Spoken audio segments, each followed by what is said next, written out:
La maison victorienne était un sanctuaire, un refuge contre le monde extérieur, surtout dans les villes où l'air était pollué par la saleté et la maladie et où le danger courait les rues.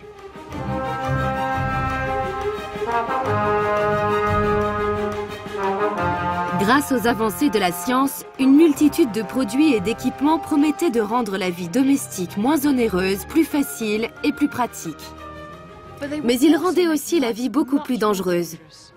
Sous couvert de proposer des produits utiles à la famille, la consommation de masse fit entrer des dangers mortels au cœur même de la maison victorienne. Avec l'aide des techniques modernes, je vais partir à la recherche de ces meurtriers dissimulés partout dans la maison. Il s'approchait du feu et pouf, il s'enflammait. Nous allons découvrir ce que les Victoriens ne pouvaient voir à l'intérieur de leur foyer. 5 grammes suffisent à tuer un petit enfant. Je vais vous montrer les terribles blessures infligées au nom du progrès. Il arrivait que la peau de la main et du bras soit complètement arrachée.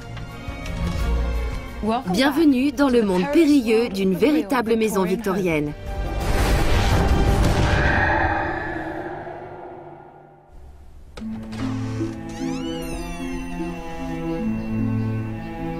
Entre 1800 et 1900, la population urbaine fut multipliée par 10 en Grande-Bretagne. Londres devint la plus grande ville industrielle du monde occidental. Les citadins qui habitaient des maisons comme celle-ci créèrent une demande sans précédent. Ils désiraient le confort et tout ce qui était nécessaire à la vie quotidienne. Ils devinrent des consommateurs au bout d'une chaîne de production de masse.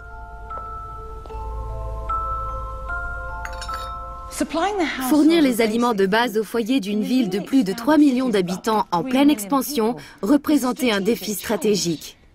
Heureusement, à la fin du 19e siècle, le prix de produits comme le pain ou le lait avait baissé. Pour répondre à cette nouvelle demande, les Victoriens inventèrent de nouvelles techniques de production alimentaire. Le consommateur se retrouva à la merci de commerçants sans scrupules qui contrôlaient tous les maillons de la chaîne.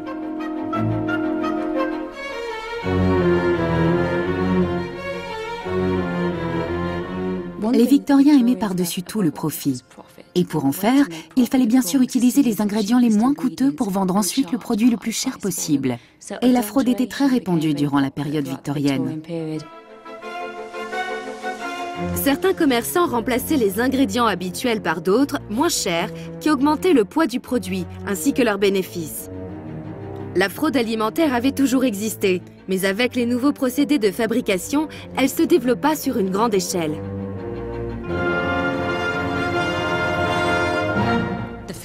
Les magasins eux-mêmes changèrent.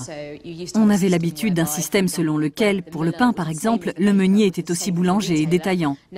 Désormais, le meunier meule la farine, la passe au boulanger qui fait le pain, que vend le détaillant.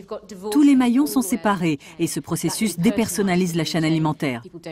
Les producteurs n'ont plus de relation avec les consommateurs. Du coup, les conséquences ne les intéressent pas. En pleine époque victorienne, tout ce qui est fait, fabriqué ou qui passe entre les mains de quelqu'un qui peut le falsifier a toutes les chances de l'être. On utilisait comme additifs des substances incroyables, de la craie, du sulfate de fer et même du plâtre de Paris. Mais pour beaucoup, ces aliments manufacturés les libéraient de la corvée de cuisine, leur permettaient d'économiser du temps et surtout, ils étaient abordables. Le pain en particulier était très facile à trafiquer, car on pouvait y dissimuler beaucoup d'éléments. À l'époque, la substance frauduleuse la plus répandue était l'alun, utilisé depuis le XVIIIe siècle. Il possède la propriété de blanchir, ce qui permet de prendre une farine médiocre et de la rendre plus blanche. L'alun est un composé d'aluminium et de potassium qu'on trouve fréquemment dans les détergents. Quand il est caché dans le pain, non seulement il le rend plus blanc, mais il en retient l'eau, ce qui le rend plus consistant. En théorie, les quantités utilisées étaient assez faibles et pas vraiment dangereuses pour la santé. Mais quand on a le meunier qui ajoute de l'alun et le boulanger qui fait de même par la suite, on commence à atteindre des doses qui vont affecter le système intestinal. Annie Gray, historienne de l'alimentation, a préparé pour moi 3 pains. pour me montrer quel choix j'aurais eu si j'avais été une maîtresse de maison de l'époque victorienne. L'un des pains est pur, tandis que les deux autres contiennent du plâtre de Paris, de la lin et d'autres substances indésirables. À quoi correspondent-ils? Admettons que nous soyons à l'époque victorienne. Vous êtes à la boulangerie et on vous présente ces pains. Lequel prenez-vous? Et ils font tous envie, c'est un peu déroutant. Celui-ci est assez dense, lourd. Vous avez entendu? Celui-là aussi est dense et a une belle allure. Mais il sent le caoutchouc. C'est un peu bizarre. L'autre sent bon. Celui-là est plus léger. Il sent davantage comme un pain qui m'est familier. Donc, à mon avis, c'est celui-là le bon. Oui, c'est intéressant de voir le rôle joué par la perception. Je pense qu'une des raisons pour lesquelles vous préférez celui-ci, c'est qu'aujourd'hui nous penchons pour les pains avec des graines et tout ce qui semble bon pour la santé, alors qu'une femme de l'époque victorienne aurait choisi le pain le plus blanc pour impressionner ses invités. Elle n'irait donc pas vers un pain à la farine entière, qui de nos jours paraît meilleur pour la santé, mais pour un pain dans ce genre. Oui, au cours de la période victorienne, les gens voulaient du pain blanc. L'obsession actuelle pour le pain avec des graines, pour les magnifiques pains artisanaux, ça ne leur disait rien. Ils voulaient du pain blanc, et on ajoutait de la lin pour le blanchir. Et que contiennent les deux autres? Leur composition est différente? Celui-ci est à base d'alain et celui-là à base de plâtre de Paris et de farine de haricots. Du point de vue du boulanger, celui-ci est génial, car un tiers des éléments ne sont pas de la farine pure. Et il fait même une sérieuse économie sur le type de farine qu'il utilise. Mais ce choix a des conséquences désastreuses pour le consommateur. Admettons que vous soyez un ouvrier qui mange 2 livres de pain par jour et pas grand-chose d'autre.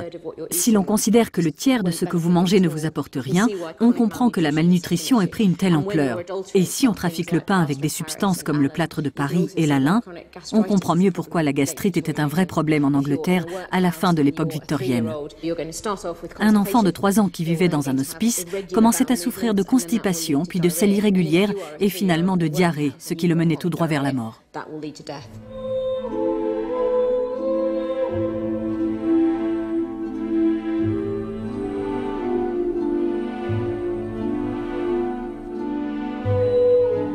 Une autre raison d'adultération était le désir de rendre la nourriture plus attirante. La couleur était un élément clé. Et puis, il y avait les colorants. Le chromate de plomb, par exemple, qui est d'un jaune très vif. C'est celui des bus scolaires américains, un jaune éclatant. On le mélangeait à la moutarde pour donner au produit final une vraie couleur de moutarde, sans avoir à utiliser trop du véritable ingrédient, qui coûte cher. Le thé était trafiqué avec n'importe quoi, de la limaille de fer, de la poussière, des feuilles de thé déjà utilisées, et puis du graphite pour le rendre noir. Le thé vert, lui, contenait du bleu de Prusse. Arthur Hillanshall, un physicien basé à Londres, identifia des adultérations dans 2500 produits. Il publia ses résultats dans le Lancet, ce qui conduisit à une première série de lois en 1868. Les lois sur l'adultération de la nourriture n'étaient pas très sévères au départ, ni très efficaces. Les gens continuèrent à frauder, car il était très difficile de contrôler les trafics et de les prouver. Même après la publication par Ackham et Hassall de leurs recherches sur l'adultération de la nourriture, les gens ne distinguaient pas les produits frelatés. Ils savaient que le pain avait des chances d'être trafiqué, mais soit ils n'avaient pas le choix, soit ils se disaient que cela n'arrivait qu'aux autres.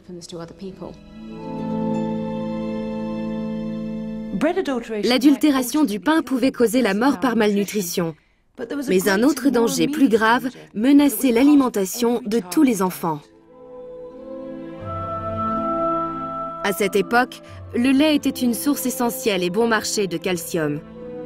On pensait que c'était un aliment sain par essence. Pourtant, en 1882, 20 000 échantillons de lait furent testés et on découvrit qu'un 5e d'entre eux avait été trafiqué. On peut mieux le comprendre en lisant Madame Beeton, la célèbre conseillère de la vie domestique. La population de l'ère victorienne était friande de conseils de toutes sortes et en matière d'alimentation, son gourou s'appelait Madame Beeton. Dans l'édition de 1888 de son ouvrage The Book of Household Management, manuel de gestion domestique, elle dit que le lait doit être purifié par des préparations dont le principal ingrédient est l'acide borique. Et elle ajoute, on dit que la plus grande partie du lait livré à Londres est traité de cette manière.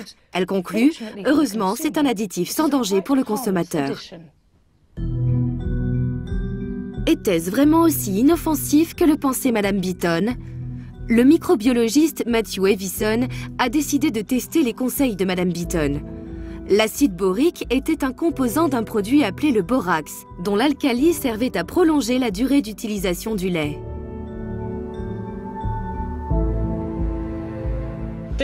Ce lait n'a pas très bon goût. Normalement, on le jetterait. Mais pour les Victoriens, cela aurait été du gâchis. Pour lui enlever ce goût aigre, à cette époque, on aurait ajouté des alcalis. Quand il est frais, le lait a un pH neutre d'environ 7. Mais avec le temps, il tourne et est contaminé par les bactéries. Il devient plus acide et son pH baisse. Les Victoriens ont découvert, sans doute par tâtonnement, que si on ajoutait au lait un alcali, il en neutralisait l'acide. J'ai calculé que ceci neutraliserait l'acide de ce lait. J'agite un peu et on obtiendra, j'espère, un pH proche du neutre. Vous voyez qu'il est revenu à 6,6, ce qui est à peu près neutre. Il a neutralisé l'acide et a rendu ce lait de nouveau agréable au goût. Cette nouvelle merveille, l'alcali, vendue dans les magasins sous le nom de borax, était tellement populaire qu'il devint l'aliment indispensable du garde-manger victorien. Mais ce qui est plus inquiétant, c'est qu'il n'était pas utilisé uniquement pour traiter le lait. Il était aussi commercialisé comme un merveilleux produit polyvalent, comme on le découvre en feuilletant les journaux de l'époque. En regardant ces réclames, je vois dans un journal de 1893 un dessin et un article absolument extraordinaires. Le trésor de la maison californienne. Il dit que le borax est totalement pur et inoffensif, qu'il possède des qualités exceptionnelles et inconnues des autres substances. Il purifie l'eau et détruit les microbes. Mais le borax promettait beaucoup d'autres choses. En plus de purifier le lait, il était merveilleux pour nettoyer la salle de bain et les toilettes. Mais que se passait-il quand il finissait dans le corps? Le borax, ou borate de sodium, quand il est inhalé ou ingéré, peut provoquer de graves irritations. Avalé, il peut provoquer des douleurs abdominales, des nausées, des vomissements, des diarrhées. Et absorbé en grande quantité, il peut affecter d'autres organes, comme le cerveau et les reins, ce qui peut conduire à la mort. Mais jusqu'à quel point le borax est-il nocif? J'ai ajouté une très petite quantité de borax dans ce lait pour en neutraliser l'acide. Mais pour un demi-litre, on en utiliserait davantage. J'ai donc calculé que la quantité nécessaire pour neutraliser un demi-litre de lait tourné était de 5 grammes. Or, 5 grammes suffisent à tuer un petit enfant. L'addition de borax n'était donc pas sans danger, contrairement aux affirmations de Madame Beeton. Il pouvait même tuer. Mais en réduisant l'acide dans le lait et en déguisant le goût aigre, le borax masquait un autre danger mortel. Le problème, c'est que ça ne fait pas disparaître les bactéries qui sont la cause sous-jacente de l'acidité et qui donc peuvent toujours tuer. Des bactéries comme la brucella provoquent la fièvre ondulante ou brucellose. C'est une fièvre très nocive qui peut durer parfois des semaines. Elle n'est pas mortelle, mais en revanche, la tuberculose l'est. La bactérie de la tuberculose bovine est présente dans le lait de vache et elle peut se développer sans être détectée avec des effets dévastateurs. La tuberculose bovine n'est pas identique à la tuberculose. Elle provoque non pas la toux que nous associons généralement à la tuberculose. C'est une tuberculose non pulmonaire qui se propage dans les extrémités, en s'attaquant aux organes internes, aux os. Elle est particulièrement problématique chez les enfants. Quels autres effets peut avoir l'absorption de lait contaminé par la bactérie de la tuberculose bovine? La tuberculose bovine peut s'attaquer aux os de la colonne vertébrale. Par exemple, elle peut donner naissance à un abcès qui va fragiliser les os et générer des tassements cunéiformes. Si plusieurs de ces vertèbres se tassent en même temps, on peut avoir une déformation massive de la colonne.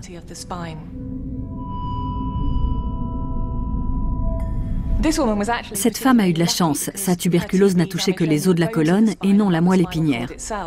Si l'abcès avait poursuivi son œuvre et éclaté à l'arrière de la colonne, cela aurait comprimé la moelle épinière et provoqué au mieux une paralysie et au pire la mort.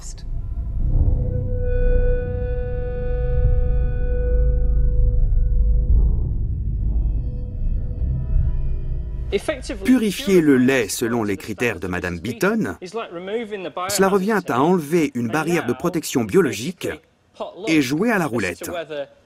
Est-on en présence d'une substance contaminée qui peut nous tuer ou d'une substance non frelatée que l'on peut boire sans crainte? En ajoutant du borax au lait, on permettait à la bactérie de la tuberculose bovine de se développer sans être détectée. On exposait ainsi toute une génération à une infection mortelle. On estime que les enfants pouvaient tous être exposés à la tuberculose bovine à un moment de leur croissance. Et l'on sait que beaucoup d'entre eux ont succombé à cette maladie infectieuse.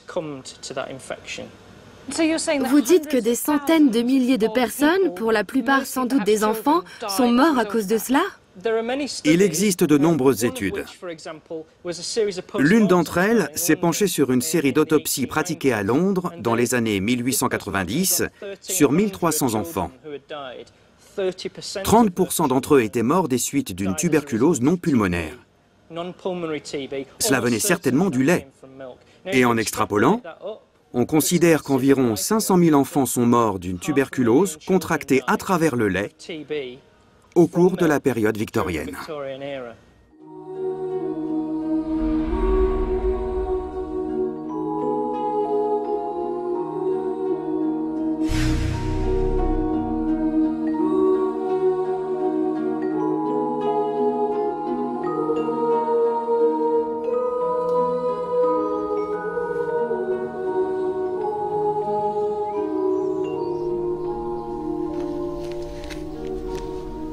Malgré ces morts terribles, la purification du lait par l'alcali ne fut pas éradiquée par la législation au cours de la période victorienne. Le problème de la nourriture frelatée continua jusqu'à ce que, petit à petit, sous la pression des consommateurs, les fabricants ne soient contraints d'affirmer que leur production était pure et sans adultération.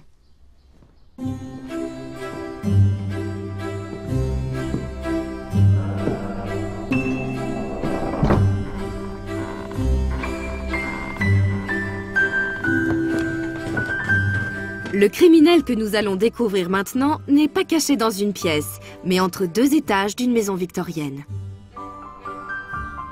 Le danger ne venait pas seulement des produits introduits dans la maison. Il était également dans la structure même des nouvelles maisons victoriennes. Un des pièges mortels les plus courants se trouvait sous les pieds des habitants.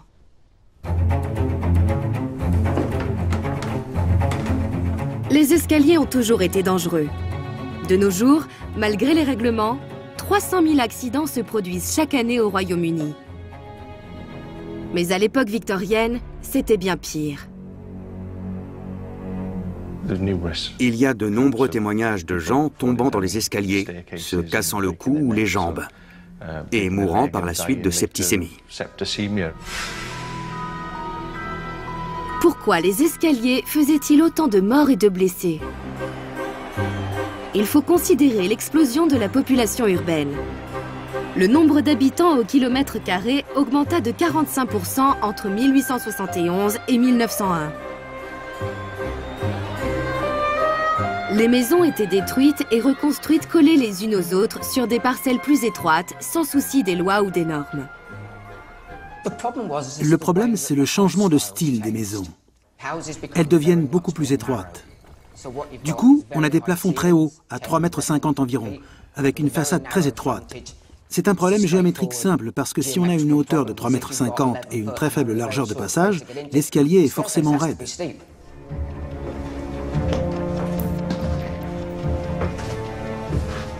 Dans les maisons de la classe moyenne, les escaliers qui semblent avoir été construits au plus bas prix, qui sont les plus raides et les plus étroits, sont ceux qui mènent aux espaces des domestiques.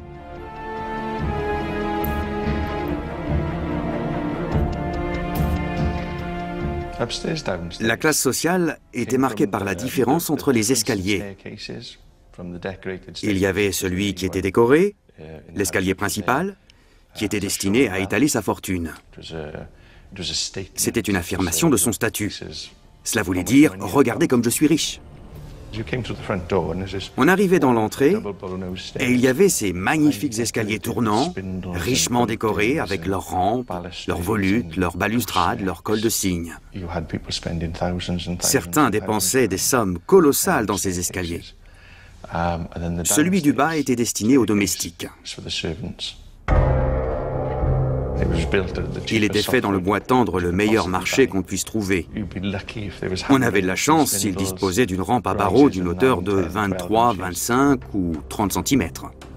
La sécurité n'était pas au programme. C'était dramatique. D'autant qu'en 1847, Peter Nicholson, architecte visionnaire, avait calculé comment construire un escalier plus sûr, faisant ainsi de cette technique une véritable science. Il a mis au point une formule mathématique pour déterminer les dimensions de la marche et de la contre-marche d'un escalier. Il a établi que si on allait jusqu'à une certaine hauteur, on pouvait parcourir aisément une certaine distance. Et il a développé une équation autour de cela. Pour que les gens puissent passer librement, la largeur de la marche ne doit jamais être inférieure à 1,20 m. Bien que dans les maisons de ville, par manque d'espace, les marches sont fréquemment réduites à 1 mètre. La formule de Nicholson concluait qu'il fallait, à un rythme normal, pouvoir monter 18 à 25 cm à chaque pas. Tant que ces mesures ne sont pas observées, l'escalier reste un endroit dangereux. La construction d'un escalier est une science, mais pressés de bâtir à tour de bras, les architectes de l'ère victorienne n'en tenaient pas souvent compte.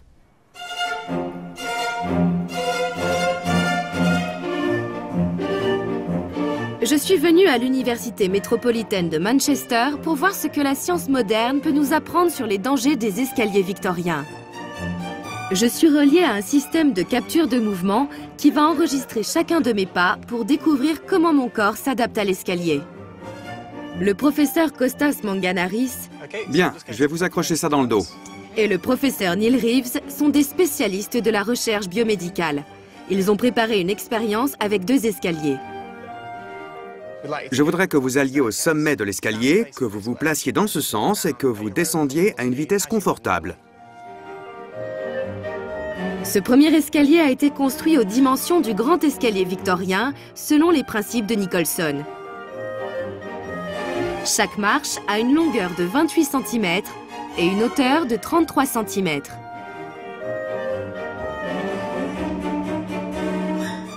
À part la montée, c'était très facile. Je pourrais le monter et le descendre en courant sans aucun problème.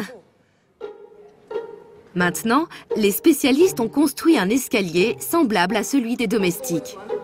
Celui-ci contrevient au principe de la formule de Nicholson, avec une marche plus étroite et une contre-marche plus raide. Pouvez-vous descendre normalement? Comme prévu, ce n'est pas du tout confortable. Je suis obligée de ralentir, d'aborder chaque marche de manière différente et de me tenir à la rampe. Imaginez que j'ai apporté un plateau ou du linge et que je ne puisse pas voir où se posent mes pieds à cause de ma jupe longue.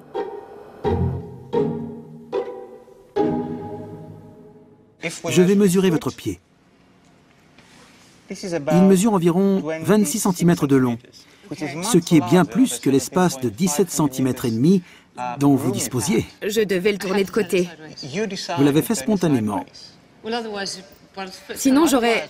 Sinon, ce qui serait arrivé, c'est qu'une partie importante de votre pied aurait dépassé le bord de la marche et vous auriez eu plus de risques de glisser. Oui, je suis déjà tombée dans un escalier, alors que je faisais très attention. Absolument. D'après les données saisies, les spécialistes concluent que dans l'escalier des domestiques, on a 6 fois plus de chances de tomber que dans le grand escalier. Il semble évident que plus un escalier est raide, plus il est dangereux. Mais il peut recéler un autre danger invisible. Beaucoup d'escaliers dans les maisons victoriennes comprenaient des marches irrégulières. Ces images des escaliers du métro de New York montrent ce qui arrive quand sur 16 marches, l'une dépasse les autres de quelques centimètres. Le professeur Jake Paul, spécialiste de la sécurité des escaliers, a découvert que cette minuscule différence avait des conséquences dramatiques et plus fréquentes que celles générées par les autres défauts d'un escalier. En d'autres termes, vous avez plus de chances de rater une marche ou de tomber dans un escalier lorsqu'il comprend des marches irrégulières que pour toute autre raison. Que nous dit cette vidéo ? Elle nous apprend que les gens s'habituent très vite, après quelques pas, à un modèle régulier de marche, et si, d'un seul coup, l'une est différente, cela leur pose de vraies difficultés. C'est pour cette raison que, dans ce cas, on a de grandes chances d'avoir un accident ou de glisser. Si vous m'en aviez donné 2 grandes et ensuite une plus petite, je serais presque certainement tombée. C'est exact. Merci de m'avoir évité ça. N'observant pas la formule de Nicholson, les escaliers victoriens installés dans ces petites maisons étroites comprenaient des marches hautes, peu larges et irrégulières, ce qui représentait un risque sérieux pour les domestiques.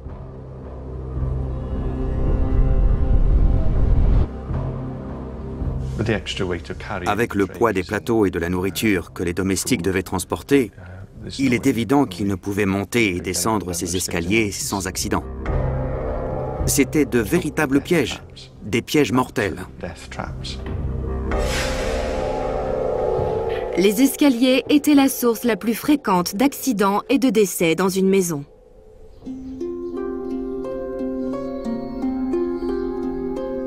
Pour comprendre les dangers que nous allons maintenant évoquer, il faut d'abord rappeler une des préoccupations majeures de nos ancêtres victoriens. C'est à cette époque que la propreté devient fortement liée à l'idée de moralité et de respectabilité. On en voit le reflet dans la littérature de cette période. Le roman de Charles Kingsley, The Water Babies, Les enfants de la rivière, en est la parfaite illustration, car il suggère qu'on peut prendre un jeune garçon pouilleux dans la rue et le transformer en un gentilhomme modèle grâce au pouvoir nettoyant de l'eau. C'est parfaitement résumé dans la dernière ligne du livre. En même temps que vous apprenez vos leçons, grâce à Dieu, vous avez beaucoup d'eau froide pour vous laver. Alors lavez-vous aussi, comme un véritable Anglais.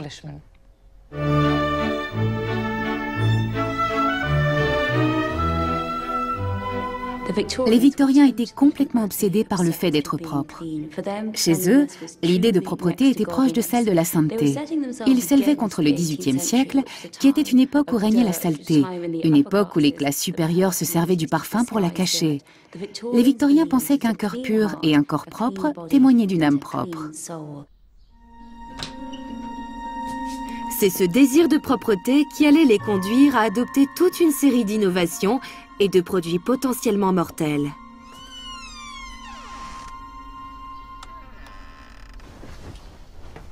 Une des pièces que les Victoriens peuvent se targuer d'avoir inventée est la salle de bain. Quel signe plus incontestable de progrès qu'un espace privé dans lequel on peut s'adonner à des ablutions.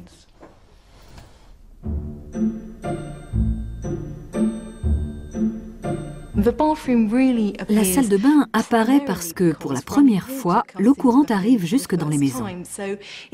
À partir du moment où on a accès à l'eau dans la maison, il devient plus pratique d'avoir une pièce consacrée à son usage. Jusqu'au milieu de l'ère victorienne, les baquets pour se baigner étaient placés à côté du feu, dans la pièce de devant ou dans la cuisine, où on chauffait l'eau pour les remplir. Ainsi, les domestiques ne devaient plus déambuler dans l'escalier pour monter et descendre des quantités d'eau. C'est à ce moment-là que la salle de bain, en tant qu'espace séparé, privé, clos et situé à l'écart du reste de la maison, a commencé à prendre forme. Les Victoriens avaient horreur des fluides corporels, des odeurs qu'ils produisaient, des traces qu'ils pouvaient laisser. Ils voulaient les éliminer de leur corps et ne plus produire des effluves qui les auraient rapprochés de la classe ouvrière.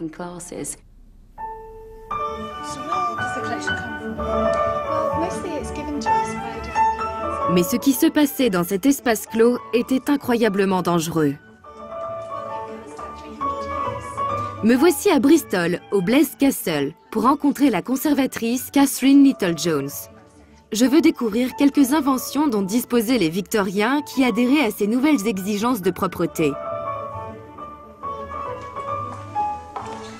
Oh, wow. Je vais vous montrer quelques baignoires de notre collection. Voici un de mes objets préférés. C'est une baignoire équipée au gaz. Ici, on peut voir l'endroit où arrivait le gaz sur le devant. Et vers vous, il y a une petite porte. C'est là qu'on l'allumait. C'est là qu'on présentait une allumette enflammée ou ce genre de choses. Oui. Mais c'est terriblement dangereux, non? Est-ce qu'on ne risquait pas de bouillir carrément dans son bain? Sans doute. Le mode d'emploi recommandait la prudence. Il indiquait qu'il ne fallait pas allumer le gaz avant d'avoir fait couler un peu d'eau dans la baignoire, afin de ne pas la chauffer à blanc. Mais il omit de dire qu'il ne faut pas entrer dans son bain avant d'avoir éteint le gaz. Le désir de propreté était si puissant qu'il l'emportait sur toute considération concernant les dangers du bain, pourtant importants. Les journaux rapportaient des cas d'ébouillantage tellement graves qu'ils conduisaient à la mort.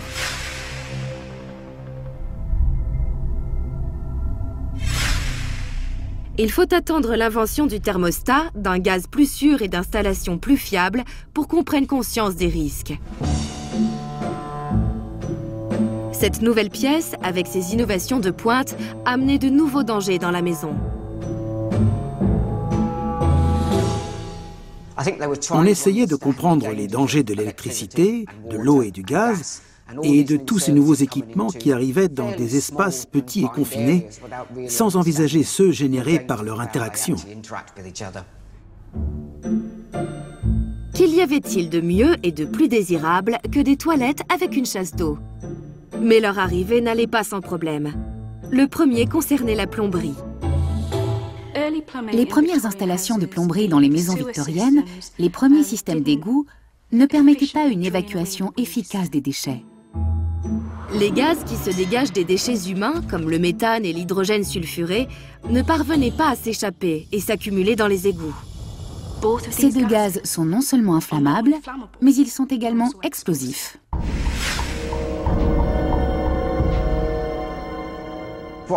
Les égouts étaient régulièrement bouchés. Il fallait que quelqu'un aille voir comment les nettoyer pour que les déchets s'écoulent de nouveau librement. À l'époque, il n'y avait ni pile électrique, ni torche. Pour chercher l'origine du problème, il fallait s'équiper d'une bougie.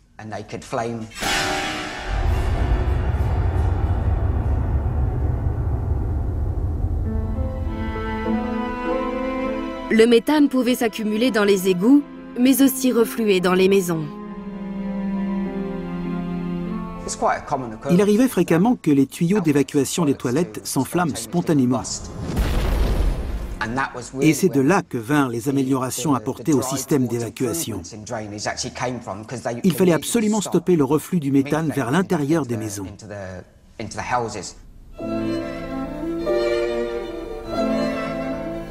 C'est un des plus célèbres inventeurs anglais qui permit d'arrêter ce meurtrier en puissance, et ce avec un petit dispositif capital. Thomas Crapper, qui avait déjà connu un grand succès avec son invention des toilettes, conçut la valve anti-siphon. Il s'agit d'avoir un siphon avec un clapet qui arrête le méthane et l'empêche de refluer dans la maison. Ainsi, il ne peut pas s'enflammer.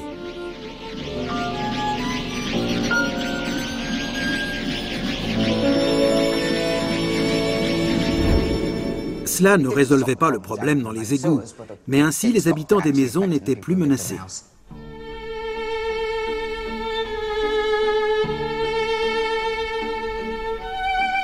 Il n'y avait pas que les corps qui étaient soumis à ce nouveau régime de lavage et de ponçage, il y avait aussi les vêtements.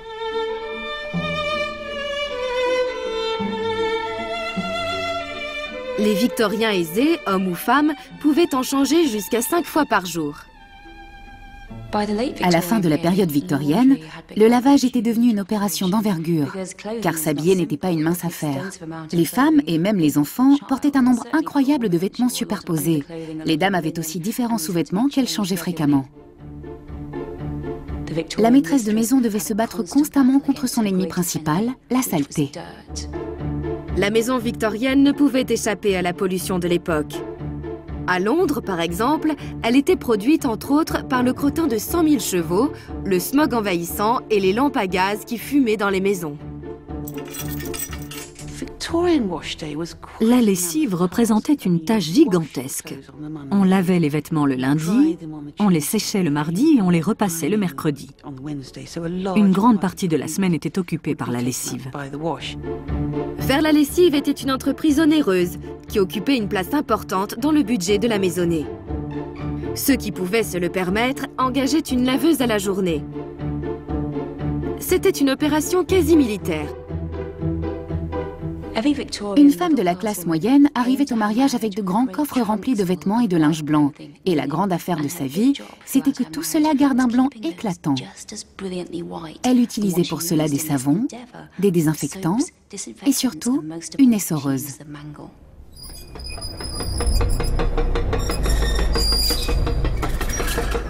Il suffit de faire passer le linge ici depuis l'arrière et de le récupérer entre les rouleaux.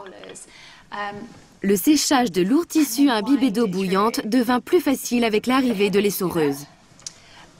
Ce n'est pas trop difficile grâce au système de roues dentées. Ici, le linge est sec, mais si vous essoriez des vêtements mouillés...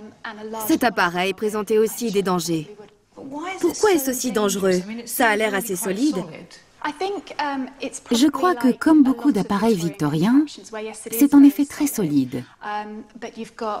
Mais on se tient tout près des roues et du mécanisme quand on introduit le linge dans la machine.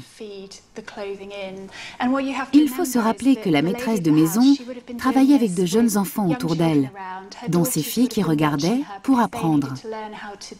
Et tout cela se passait sans doute dans un espace souvent assez restreint. Oh, c'était dangereux pour les doigts. Oui.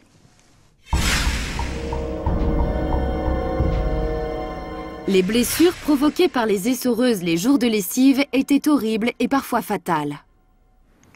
L'essoreuse pouvait causer un nombre de dégâts terrifiants, surtout sur les enfants. Et bien sûr, c'était eux qui, poussés par la curiosité, mettaient leurs mains dans l'appareil. La main et même le bras étaient attrapés par la machine, comprimés et entièrement écrasés. Il y avait beaucoup de fractures osseuses et de lésions organiques. Quand on presse la peau dans des directions opposées, elle se détache. Il arrivait que la peau de la main, du bras, soit complètement arrachée jusqu'à mettre à nu les muscles et les tendons en dessous.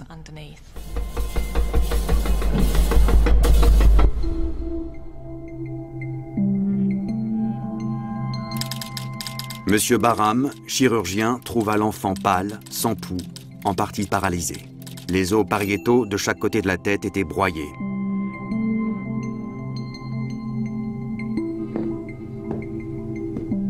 Les dangers de l'essoreuse peuvent nous sembler évidents. Mais notre prochain meurtrier invisible était impossible à déceler à l'époque, tout comme aujourd'hui.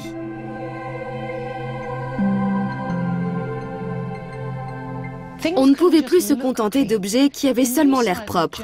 Les nouvelles découvertes sur les germes et les microbes avaient changé la notion de propreté. Il s'agissait maintenant de s'attaquer à l'invisible. Des germes dangereux et effrayants échappaient à la vue, et ils devaient être éradiqués.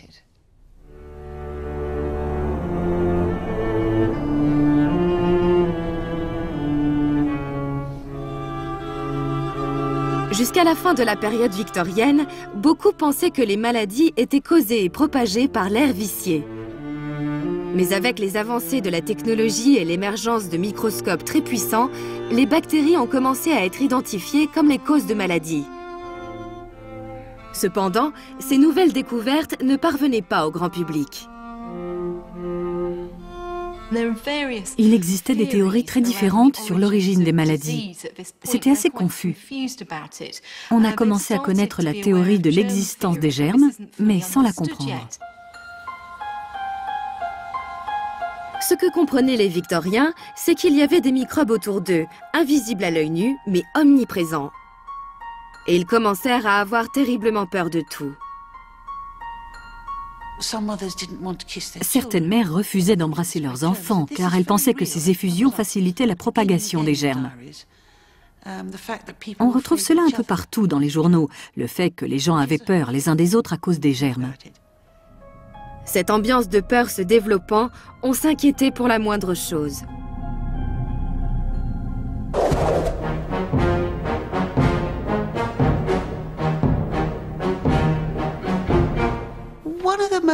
Une des craintes les plus importantes concernait les mouches.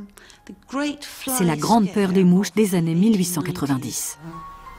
La grande peur des mouches naquit lorsque la population se rendit compte de la vitesse à laquelle les mouches pouvaient propager les germes. Il y en avait partout qui prospéraient dans le crottin de cheval et se promenaient dans la maison. Quand les spécialistes les eurent identifiés comme vecteurs de maladies, la population réagit. On a compris que les mouches étaient l'un des principaux agents propagateurs de germes avec leurs petites pattes collantes qu'elles posaient partout. Et quand on a commencé à les voir sous ce jour, elles sont devenues des objets de répulsion. On avait la terreur des insectes, comme les mites et les chenilles, qu'il fallait exterminer sans pitié, car elles représentaient le monde naturel qui entrait dans une maison parfaite. Les jupes à proprement parler n'ont rien à voir avec les mouches. Sauf qu'on remarquera que lorsqu'on marche avec une jupe longue, on balaie les déjections, le crottin de cheval et le reste. Et on rapporte des œufs de mouche à l'intérieur de la maison. À l'époque, les jupes descendaient jusqu'aux chevilles. Les jupes remontèrent et dans les maisons, on pourchassa les mouches à l'aide de toute une série d'objets destinés à les arrêter. Il y avait des écrans à mouches. Il y avait de petits napperons en dentelle pour couvrir les pichets de lait. En fait, il y avait des petits napperons partout. Les rideaux étaient couverts de dentelle pour empêcher les mouches d'entrer, si bien qu'on ne voyait quasiment plus à l'extérieur. Tout cela était lié à la peur des mouches. Mais la lutte contre les germes exigeait davantage que des napperons perlés. Les Victoriens voulaient croire que ces germes seraient éradiqués par des produits d'invention nouvelle qui allaient tuer tous les germes connus. Définitivement. Au nom de la science, on promettait beaucoup avant même que les produits aient été réellement testés, ce qui faisait des maisons de la fin de la période victorienne des endroits assez effrayants.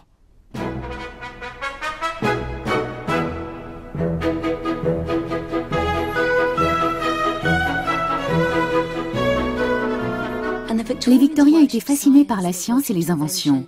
Ils auraient fait n'importe quoi pour rendre les choses plus propres, même s'il fallait pour cela utiliser des produits dangereux.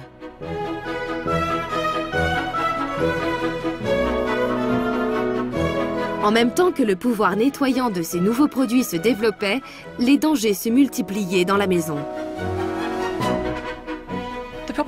Le problème, c'était que beaucoup de ces produits de nettoyage étaient toxiques, et c'est ce qui leur donnait ce pouvoir nettoyant. Mais ils étaient vendus et stockés dans des emballages très similaires. On achetait par exemple une boîte de bicarbonate de soude qu'on utilise dans le pain ou les cakes, et qui est sans aucun danger. Mais cette boîte ressemblait beaucoup à celle contenant de la soude caustique, qui est un produit très corrosif, capable de causer des ravages sur le corps. Les produits chimiques dangereux comme la soude caustique et l'acide phénique étaient placés dans les placards à côté de la farine et du sucre. On pouvait facilement les confondre, se tromper ou les mélanger. Les occasions ne manquaient pas. Boire de l'eau de javel ou de l'acide phénique, par exemple, pouvait conduire à une mort horrible. D'abord, on ressentait une sensation de brûlure dans l'œsophage, parce que ces produits sont corrosifs pour tout ce qui entre en contact avec eux. Puis ils descendent dans l'estomac et provoquent des douleurs abdominales. Dès le début, si la personne survit et que ses reins fonctionnent parfaitement, les lésions peuvent provoquer un rétrécissement de l'œsophage. Elle ne peut plus rien avaler, ce qui bien sûr entraîne la mort. Cette ressemblance entre les produits courants et ceux contenant des substances dangereuses ne créait pas la confusion uniquement dans les maisons. Les professionnels, eux aussi, étaient amenés à faire des mélanges aux conséquences désastreuses.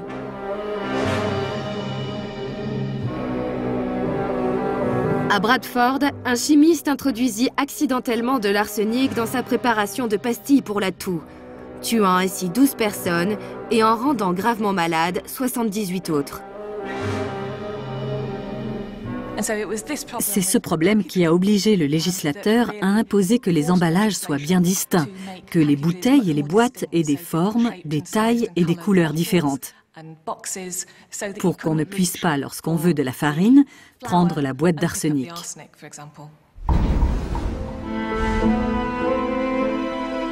Mais il n'y avait pas que des accidents. Toutes sortes de poisons mortels étaient désormais accessibles en vente libre.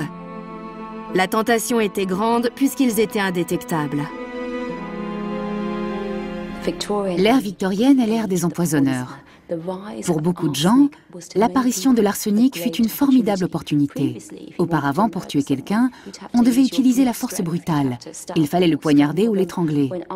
L'arsenic devint facilement disponible, et on lut dans les journaux qu'il suffisait aux femmes d'en glisser dans le thé de leur mari. Alors pourquoi pas ? On était terrifiés à l'idée que toutes les Anglaises se transforment en empoisonneuses. En effet, pourquoi ne pas tuer son mari et mener une vie de veuve joyeuse ? On se procurait de la mort au rat ou des papiers tue-mouches. On pouvait les acheter sans problème pour un usage parfaitement légal. C'est aussi à cette époque qu'apparaît l'assurance vie. On pouvait donc contracter une police d'assurance sur un des membres de sa famille et, s'il venait à mourir, réclamer l'argent. Il est évident qu'un certain nombre de gens peu scrupuleux contractaient des polices importantes avant que leurs proches ne meurent mystérieusement. De nombreux poisons circulaient, mais le pire et celui qui causait la mort la plus horrible était la strychnine. La strychnine était utilisée en médecine et aussi dans les jardins comme pesticide. C'est une poudre blanche et inodore qui ressemblait à beaucoup de produits rangés dans le placard. Les effets étaient immédiats et affreux. D'abord, les muscles de la tête et du cou se contractaient, puis un spasme se propageait dans tout le corps. La personne commençait à convulser et après un moment, les muscles étaient tellement contractés que la personne ne reposait plus que sur ses talons et la tête, son dos formant un arc entre les deux appuis. Elle ne pouvait plus bouger. La mort suivait rapidement, soit à cause de la paralysie des muscles de la respiration ou par épuisement à cause des convulsions. La demande n'avait jamais été aussi forte. Les fabricants n'avaient jamais vendu autant de produits toxiques. Il allait falloir attendre longtemps avant que cela change.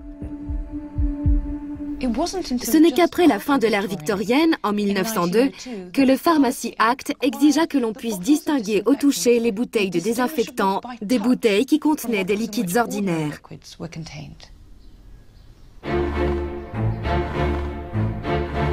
Avant de découvrir le danger suivant, il faut d'abord comprendre les tentations offertes à la classe moyenne victorienne. Cette boule peut-elle tuer ? Les fabricants commençaient à courtiser le marché de masse naissant. On assiste au début de la publicité. Dans les années 1850 et 1860, on pensait que ce n'était pas digne d'un gentleman d'en faire. À présent, elle devenait un support visuel puissant. On se servait de la photographie et de l'art pour vendre des produits. On créait des agences de publicité et des célébrités vantaient les bienfaits des produits.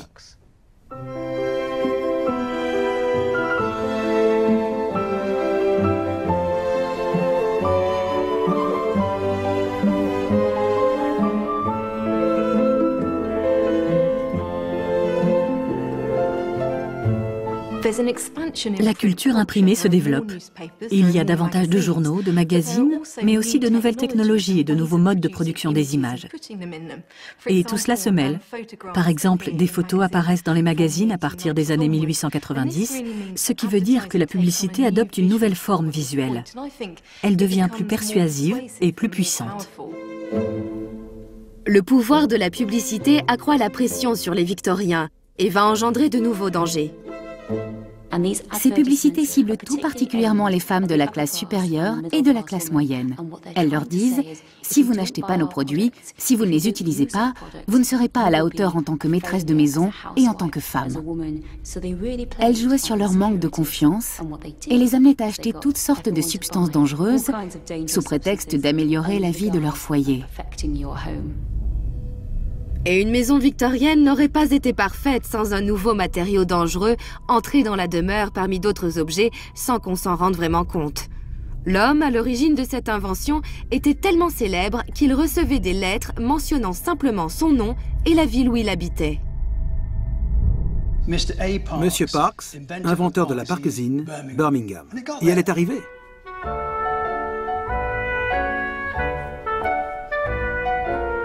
Birmingham, surnommée la ville aux 1000 inventions, était devenue un pôle d'attraction pour les scientifiques.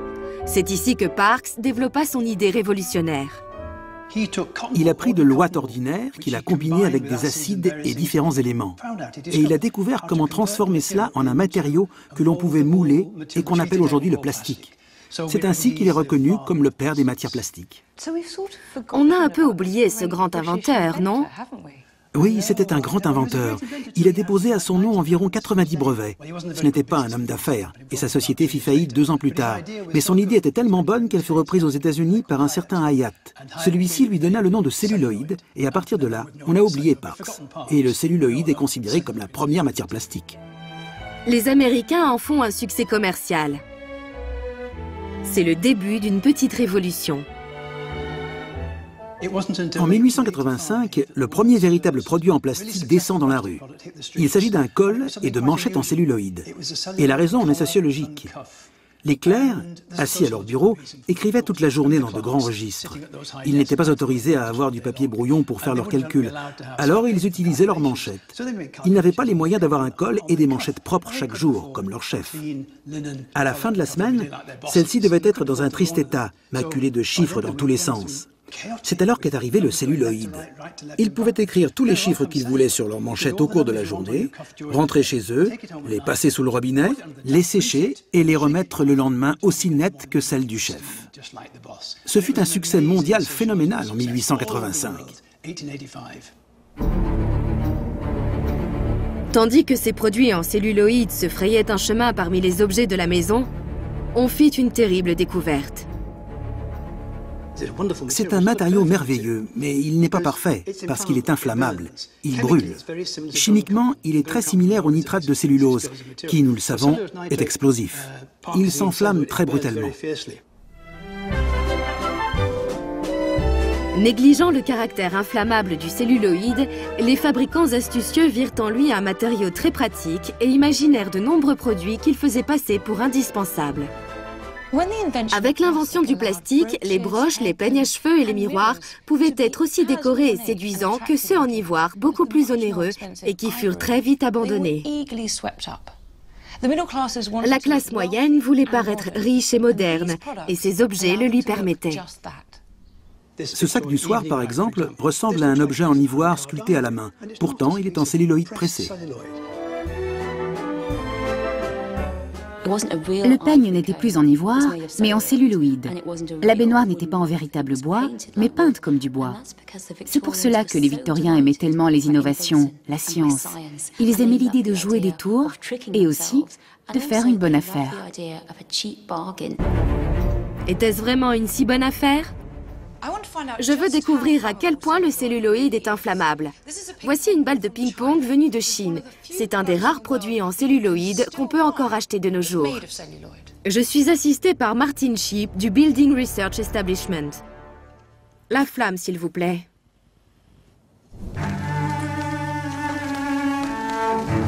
Elle surprend par sa violence. Ne faites pas ça chez vous. Martin estime que le celluloïde est 5 fois plus inflammable que le contreplaqué.